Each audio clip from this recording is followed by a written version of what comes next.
Emma. So today I thought I would do a video that I personally really like to watch, and I did watch this before I got my piercing done. And this is going to be all about what to do, what to be expected, and my experience personally about my belly button ring or belly button piercing, whatever you want to call it. Everyone calls it something different now. So I just thought it would be a really good video to make since there are a lot of girls or even guys, I know sometimes guys get them done, kind of questions and things that people want to know about personal experiences before getting your belly button pierced. The first thing I would suggest is getting a lot of knowledge on the topic. And you should definitely look online, talk to friends that have theirs done because that really helped me. So personal stories, and also reading up on it, in articles and things like that. That definitely helped me with looking and seeing like what to expect and how other people take care of theirs. And that's another thing, is to definitely make sure that you know the procedure that's going to be being done, because if you don't know the procedure that's going to be done, you'll probably be like not really knowing what's going to happen when you get to the tattoo place to get your belly button pierced. So you definitely want to know exactly what they're going to do before you get there, and also knowing how to take care of it and clean it. So I got mine done when I was 17. I know everybody's at like a different age. The legal age to get it done without an adult consent is 18. I was going to wait until I was 18, however my mom decided to cave in a little bit and let me get mine done when I was 17, so I needed her to be there when I got mine done.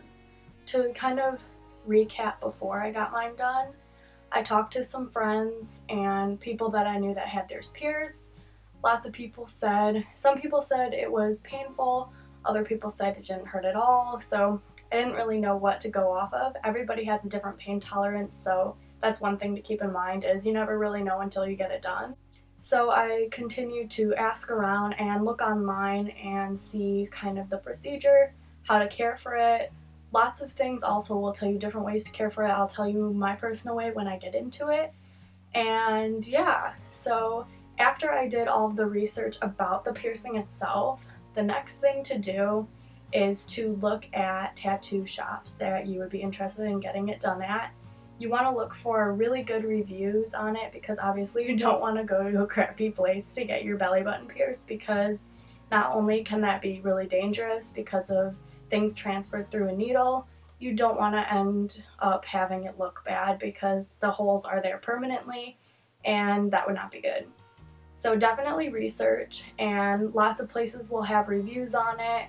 I ended up going with B'(Z) Inc., which is a tattoo place around me, and they did a fantastic job. I got to look up on the website, I got to look up the guy who does the piercings, and I called the place myself to like see how they were and see, what the place was about, and I really liked it. My mom liked it, and that was a huge thing that helped. After I researched, my mom said, okay, let's schedule it, and I was pretty nervous because even though I had wanted it done since 8th grade, senior in high school, I was really excited, and I was just a little nervous, to be honest, because of, people telling you either it's painful, or people told me a lot, oh, it gets infected and you'll have to take it out. Don't listen to those people, because everybody's experiences are different and every single body is different. One thing to keep in mind as well is if you're going to be getting just a regular nickel piercing, which is just those standard ones that they give, or if you have a nickel allergy, you're going to need to tell them, because they're going to need to use sterling silver, which is what they did on me. Since I do have a nickel allergy, you can look up more about that before you get it done, just to make sure that you don't have a nickel allergy, because you wouldn't want it to get infected. So when I got there, I was really nervous, obviously, but they were really nice. Another good thing about the place is that they were very thorough on like paperwork.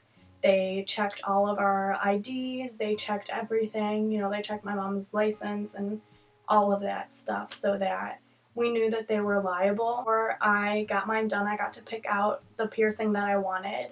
I picked out the one with clear diamonds on top and bottom. Both were kind of plated around. They're both round with silver.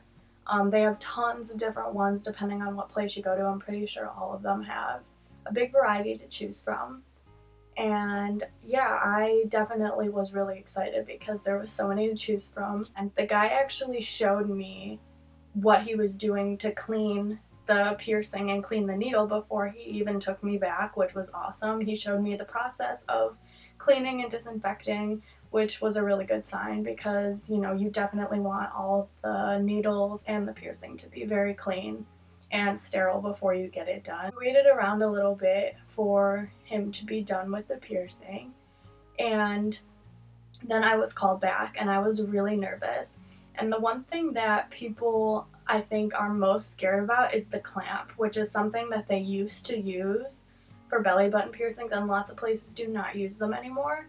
It's where they kind of pinch your stomach skin to get, I don't know exactly how they do it because I didn't get it done personally, but people said it was really painful when they clamp the stomach around your belly button to kind of get it ready for the piercing. I didn't have that done, so yeah, I did not experience that painful thing, which I'm really happy about. So I will insert pictures throughout this video just showing you guys my process as well. He actually drew when I went back there. You know how if you have your ears pierced, you would know this. Usually they get out a purple marker and they draw a dot. And in my case, he drew to center my belly ring. He drew one line going vertically, like a little bit above my belly button, down to my belly button, and then another one going horizontally so that it made a little bit of like a kind of a plus sign. And he put a dot there where the top ring would go above my belly button. And he wanted to make sure that I liked the placing of it, and I did. So he got the needle ready. The needle was pretty long. It was about this long, I would say. I don't know, maybe I'm exaggerating, but it's pretty long, trust me. And they put the bar of the belly ring at the end of the needle so that it'll pull through when they pierce it. Honestly, I didn't think it was that bad, and I'm one that freaks out when I get my blood drawn, so for me to say it wasn't that bad, it wasn't for me personally. I don't know if I just have a high pain tolerance for my stomach or what, but it wasn't bad for me. It was like more of a pinch than it was like, oh, painful. It was just a pinch for me. He went through my belly button and then came out through the top hole where my piercing would be, and the bar went through that, and then he twisted on the top jewel. I loved it. I think that it's so flattering and beautiful on every single skin color, shape, body. You know, I think that they're just beautiful and flattering on everybody. And when I went home, I started to feel the soreness, and that is the worst part of the experience, in my opinion, is how sore you are. It's very, very sensitive. It's very sore. And I sleep on my stomach, so for me it was not fun. It's normal. It's completely normal. They'll give you a sheet when you get it done, just how to care for it. They gave me a salt saline solution to spray into it, but the guy told me to just use like a cotton swab, so a Q-tip, and put it on the Q-tip and then swish it on the bottom and top holes, but not to move it around, which I will get into. Next thing that I was going to talk about is infection and stuff. And mine did get infected. It was about 7 months after I got my piercing done, and it just didn't feel like it was healed all the way. It was still kind of, it would hurt. It was sore like I first got it done, which I knew was not normal, because it's supposed to be healed 4 to 6 months. And I got mine done in November, which is another tip. Get yours done before summer, because even though you want it to look cute in the summer, you want to get it done, you cannot swim in chlorine or lake water or ocean water until like 4 to 6 months later when it's healed. So definitely get it in the winter before like the summer weather hits so that you can be all clear for swimming. So anyway, it was 7 months after I got my piercing done, and it was sore. And there was kind of like yellowish goo coming out of it. I was like, ew, this is disgusting. Ended up going to the doctor. She told me to use hydrogen peroxide and pour it into my belly button. So actually moving the bar, which is something that they tell you not to do. But she put in a good point that once it's healed, if it does get infected, you need to have the solution get inside your belly button. But that's like the only complaint that I've had. I love it. I've not changed it out yet, and I got it done last year. So I definitely want to buy some, but you know, I do have a nickel allergy, so for me, it's a little bit harder to access sterling silver piercings, so I'll definitely be buying some online. And yeah, that is my experience. I hope you guys enjoyed it. If you guys have any questions, leave them in the comments down below, and I will definitely answer them because I feel like this is a thing that people should be educated on if they're going to get one or are thinking about getting one. It's very cute for everybody, and there's definitely a lot of health concerns with it that people are freaked out about. So definitely comment down below if you have any questions or you just want to like talk to me about it, because I've had mine for over a year now, so I feel like I know a lot about it. I have a lot of friends who have one. So just leave any comments down below, and thanks for watching. Bye.